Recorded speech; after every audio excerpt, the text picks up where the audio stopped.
हर्षित landmark, सपनों का घर जैसा आप चाहते हैं हम बनाते हैं। 1, 2 एवं 3 BHK ready position flats. Call 9827321322। Congress के अध्यक्ष पद का चुनाव सितंबर 2022 में किया जाएगा। सूत्रों से मिली जानकारी के मुताबिक ऐसे समय पर ये जानकारी आई है जब शनिवार को नई दिल्ली स्थित पार्टी मुख्यालय पर कांग्रेस कार्य समिति की बैठक हुई है। वहीं CWC की बैठक के दौरान सोनिया गांधी ने एक बार फिर स्पष्ट कर दिया कि पार्टी की कमान पूरी तरह से उनके हाथ में है। सोनिया गांधी ने CWC की बैठक में अपनी शुरुआती टिप्पणी में कहा कि मैं फुल टाइम कांग्रेस अध्यक्ष हूं। उन्होंने कहा कि वो अध्यक्ष पद के लिए जल्द चुनाव कराना चाहती थी, मगर कोरोना वायरस की वजह से इसमें देरी हुई है। पिछले दिनों कांग्रेस में पार्टी अध्यक्ष को लेकर विवाद इतना बढ़ गया था कि वरिष्ठ नेताओं गुलाम नबी आजाद और कपिल सिब्बल ने सोनिया गांधी को पत्र लिखा था।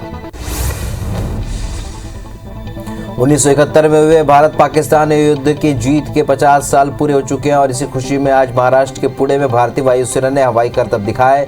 वायुसेना के जवानों ने आसमान में कई करतब दिखाए, अपने शौर्य का प्रदर्शन किया। हरियाणा के मानसेर में नेशनल सिक्योरिटी गार्ड यानी कि NSG की स्थापना दिवस मनाई जा रही है और इस साल ये NSG की 37वीं स्थापना दिवस है। इस मौके पर कमांडो में करतब दिखाकर अपनी शौर्य का प्रदर्शन किया। गृह मंत्री अमित शाह अंडमान निकोबार दौरे पर हैं। आज शाह ने नेताजी सुभाष चंद्र बोस द्वीप से अंडमान निकोबार के लिए विभिन्न विकास परियोजनाओं का उद्घाटन और शिलान्यास किया। इस मौके पर उनके साथ अंडमान निकोबार के lieutenant governor admiral DK Joshi भी मौजूद हैं। दिल्ली में राहुल गांधी से मुलाकात के बाद नवजोत सिद्धू ने अपना इस्तीफा वापस ले लिया। सिद्धू अब पंजाब कांग्रेस के अध्यक्ष पद पर बने रहेंगे। कांग्रेस के पूर्व अध्यक्ष राहुल गांधी से मुलाकात के बाद सिद्धू ने कहा कि मेरे जितने भी कंसर्न थे मैंने राहुल जी के साथ शेयर किए हैं, वो शॉर्ट आउट हो गए। आंध्र प्रदेश के होलागुंडा मंडल स्थित देवरगट्ट इलाके में दशहरे के दिन मनाए गए बन्नी उत्सव में हिंसक रूप ले लिया, जिसमें करीब 60 लोग घायल हुए हैं। 4 की हालत चिंताजनक है। दरअसल यहां पर भगवान की मूर्ति को अपने साथ ले जाने के लिए छीना झपटी की सर पर लाठियों से हमला करते हैं, लेकिन ये परंपरा हिंसा का रूप ले लिया। रायपुर रेलवे स्टेशन पर ब्लास्ट की घटना सामने आई, जिसमें CRPF के 3 जवान घायल हो गए। इसमें एक की हालत गंभीर है। ब्लास्ट प्लेटफॉर्म नंबर 2 पर हुआ और घटना के बाद घायल जवानों को निजी अस्पताल में भर्ती कराया गया है। रेलवे TI राजकुमार बोरझा ने घटना की पुष्टि करते हुए बताया कि डिटोनेटर हाथ से गिरा, जिसके चलते विस्फोट हुआ। मणिपुर में आज सुबह भूकंप के झटके महसूस किए गए। रिक्टर स्केल पर भूकंप की तीव्रता 3.7 मापी गई। नेशनल सेंटर फॉर सिस्मोलॉजी के मुताबिक भूकंप के झटके छुरा चंद्रपुर इलाके में महसूस किए गए। 2 दिन शांति के बाद आज एक बार फिर पेट्रोल डीजल के दामों में बढ़ोतरी हुई है। दिल्ली में पेट्रोल का रेट 105 रुपए के पार पहुंच चुका है, जबकि डीजल 94 रुपए 22 पैसे प्रति लीटर हो चुका है। तेल कंपनियों ने डीजल और पेट्रोल दोनों की कीमतों में 35 पैसे बढ़ाए।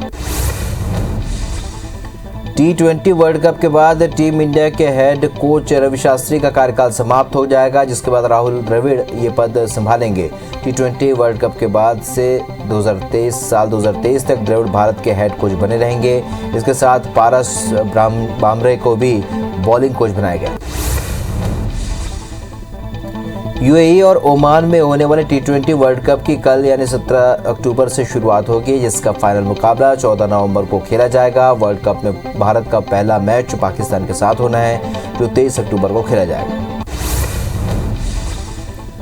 IPL 2021 के फाइनल मुकाबले में चेन्नई सुपर किंग्स से कोलकाता नाइट राइडर्स को हराकर चौथी बार ट्रॉफी अपने नाम कर ली है। फाइनल मैच में पहले बल्लेबाजी करते हुए चेन्नई ने कोलकाता के सामने 193 रन का बड़ा लक्ष्य रखा था, लेकिन कोलकाता 20 ओवर में सिर्फ 165 रन नहीं बना पाई। चेन्नई की जीत के हीरो फाफ डू प्लेसिस रहे।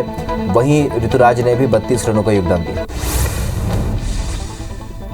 दुनिया भर में कोरोना के मामले बढ़ते हुए अब 24 करोड़ 8 लाख के पार पहुंच चुके हैं। कोरोना से मौत का आंकड़ा 49 लाख 4 हजार के पार पहुंच गया और 21 करोड़ 80 लाख से भी ज्यादा मरीज कोरोना को हराकर स्वस्थ हो चुके हैं। वहीं दुनिया में एक्टिव मामले इस वक्त 1 करोड़ 78 लाख पहुंच चुके हैं।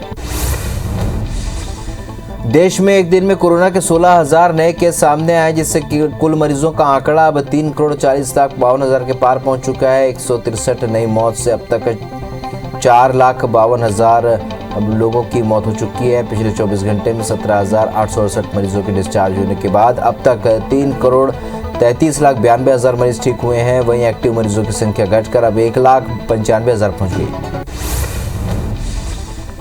केरल में एक दिन में 8,867 नए केस से आंकड़ा अब 48,38,000 के पार पहुंच गया। वहीं 67 मौत से अब तक 26,734 मरीजों की मौत हुई है। 9,872 मरीजों के डिस्चार्ज होने के बाद अब तक ठीक होने वालों की संख्या 47,16,000 के पार पहुंच गई है। राज्य में इस वक्त 94,000 एक्टिव मरीजों का इलाज जारी है। देश में वैक्सीनेशन का काम बड़ी तेजी के साथ आगे बढ़ रहा है। देश में वैक्सीनेशन का आंकड़ा अब 97 करोड़ 19 लाख के पार पहुंच चुका है, जिसमें से 69 करोड़ 37 लाख से भी ज्यादा लोगों को पहला डोज और 27 करोड़ 81 लाख से भी ज्यादा लोगों को दूसरा डोज लग चुका है। वहीं मध्य प्रदेश में 6 करोड़ 59 लाख और छत्तीसगढ़ में 1 करोड़ 94 लाख लोगों ने कोरोना की वैक्सीन ली है।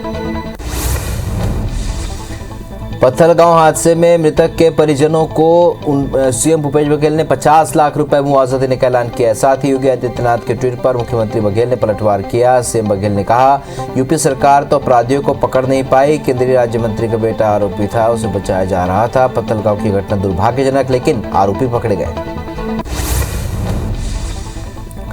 बलरामपुर जिले के प्रवास पर सांसद रेणुका सिंह ने देर रात को रेस्ट हाउस में कलेक्टर और एसपी की मीटिंग की। लगभग 2 घंटे तक बंद कमरे में चली इस मीटिंग में दोनों प्रमुख अधिकारियों से कई मुद्दों पर गोपनीय चर्चा की गई। सांसद रेणुका सिंह ने कहा कि क्षेत्र में पिछड़ी जनजाति के ग्रामीणों को सारी सुविधाएं मिले और काम भी सुचारू रूप से चलता रहे, इस पर बात हुई। बैतूल जिला मुख्यालय पर निकले दुर्गा विसर्जन के चल समारोह में आमला विधानसभा के भाजपा विधायक डॉक्टर योगेश पंडागरे उतरते नजर आए। बैंड बाजे की धुन पर नाच रहे मां दुर्गा के भक्तों के बीच विधायक पंडागरे भी अपने आप को रोक नहीं पाए और अपने समर्थकों के साथ जमकर डांस किया। इसका वीडियो भी सोशल मीडिया में जमकर वायरल हो रहा है।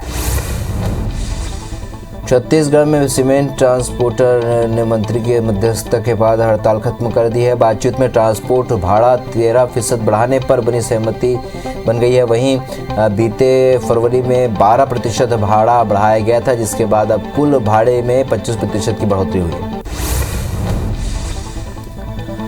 शिवपुरी जिले का एक समाजसेवी गांव की कुछ समस्याओं को लेकर भूख हड़ताल पर बैठ गया।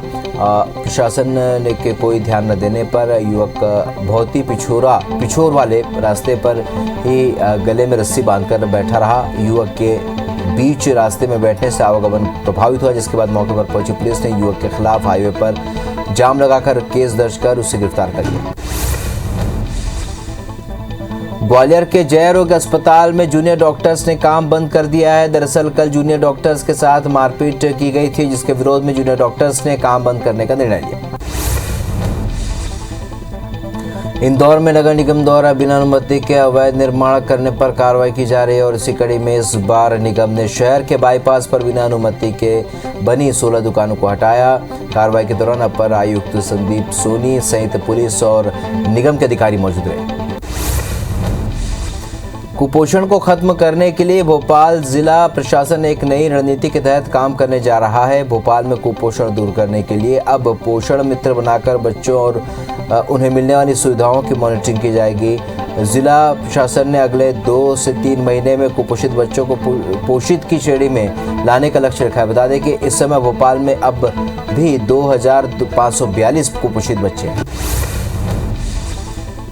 मंडला में यातायात पुलिस ने ट्रैफिक नियमों का पालन करवाने के लिए जागरूकता प्रदर्शनी लगाई और इस प्रदर्शनी में लोगों को यातायात के नियमों, नशा मुक्ति और लगातार बढ़ रहे साइबर अपराधों के बारे में बताया जा रहा है। साथ ही यातायात नियमों का पालन करने वालों को गोलगप्पे भी खिलाए जा रहे हैं। हाईकोर्ट ने एक अवमानना याचिका पर सुनवाई करते हुए बिलासपुर के RTO Prem Prakash Sharma, deputy transport commissioner Gopichand Meshram, Rakesh Kumar Gautam और संदीप कुमार गुप्ता की अवमानना नोटिस जारी किया है। कोर्ट ने अंतरिम आदेश का पालन नहीं करने पर उनके खिलाफ कार्रवाई की बात कही है। अंबिकापुर के मेडिकल कॉलेज अस्पताल में बीती रात को 3 बच्चों ने दम तोड़ दिया। बता दें कि एसएनसीयू में करीब 50 बच्चों का इलाज चल रहा था, जिनमें से 3 बच्चों की मौत हो गई। घटना के बाद भर्ती बच्चों के परिजनों ने चक्का जाम कर अस्पताल प्रबंधन पर लापरवाही का आरोप लगाया।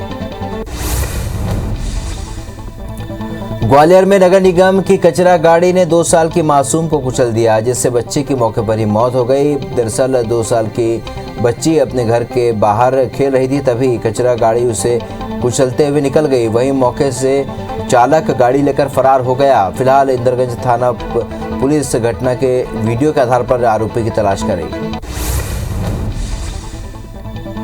सागर टीकमगढ़ रोड पर चवारा विसर्जन करने जा रहे श्रद्धालुओं से भरा ट्रैक्टर पलट गया, जिसमें एक 16 साल के लड़के की मौके पर ही मौत हो गई, जबकि 24 से भी ज्यादा लोग घायल हुए हैं। जिन्हें जिला अस्पताल भर्ती कराया गया है, जहां से 5 लोगों को झांसी मेडिकल कॉलेज रेफर किया गया है।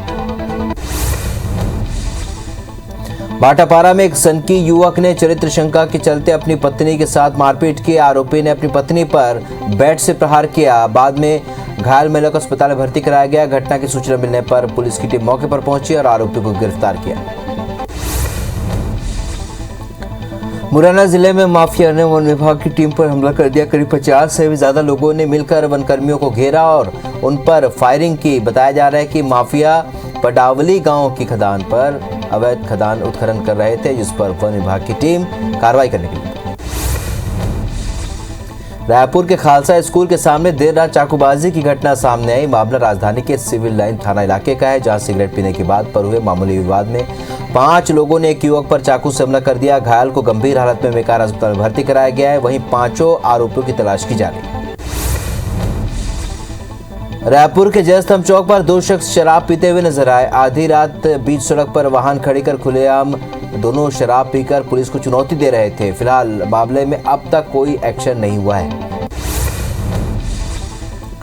धमतरी के 2 ज्वेलरी शॉप में हुए चोरी के मामले में फरार मुख्य आरोपी समेत 2 लोगों को पुलिस ने गिरफ्तार कर लिया। साथ ही उनके पास से चोरी के गहने भी बरामद कर लिए हैं। आरोपियों ने सदर बाजार स्थित सकलेचा ज्वेलर्स और प्रवीण ज्वेलर्स में चोरी की वारदात को अंजाम दिया। इंदौर में बर्तन व्यापारी के घर से चोरों ने करीब 1 करोड़ के गहने पार कर दिए। चोरों की गैंग ने 20 मिनट के भीतर इस घटना को अंजाम दिया। वारदात का सीसीटीवी फुटेज भी सामने आया। गरियाबंद के देवभोग वन विभाग ने सागौन की लकड़ी से भरी ट्रक को जब्त किया है। जब्त की गई लकड़ी की कीमत करीब 8 लाख रुपए बताई जा रही है। बता दें कि देवभोग के उड़ीसा सीमा से लगे नांगलदेही के पास से कार्रवाई की गई। जबलपुर में दवा दुकान संचालक सौरभ साहू की आत्महत्या के मामले में जांच के बाद पुलिस ने 6 लोगों के खिलाफ मामला दर्ज कर लिया है। दुकान संचालक सौरभ साहू ने बीते 12 अक्टूबर को उपनगरीय इलाके रांची में अपने घर में फांसी लगाकर आत्महत्या कर ली थी। युवक के साथ 6 लोगों ने मारपीट की थी। मृतक ने आत्महत्या के पहले वीडियो बनाया था, जिसके आधार पर मामला दर्ज किया गया। पत्थलगांव वन क्षेत्र के एक शराबी युवक को हाथियों के झुंड में जो पहुंच गया था और इस दौरान हाथियों ने युवक को अपनी सूंड में लपेटकर दूर फेंक दिया।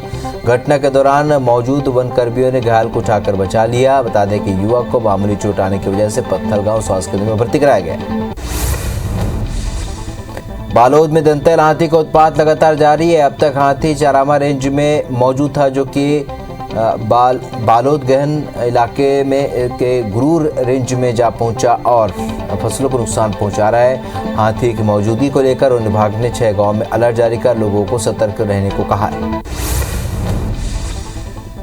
अंबिकापुर जिले में नकाबपोश लोगों ने शेड के पिलर को काटकर शमशान घाट गिराने की कोशिश की और इस घटना को अंजाम दे रहे सभी लोग सीसीटीवी कैमरे में कैद हो गए। बताया जा रहा है कि जमीन माफिया ने अतिक्रमण के लिए शेड गिराने की कोशिश की। फुटेज के आधार पर आरोपी की तलाश की जा रही है।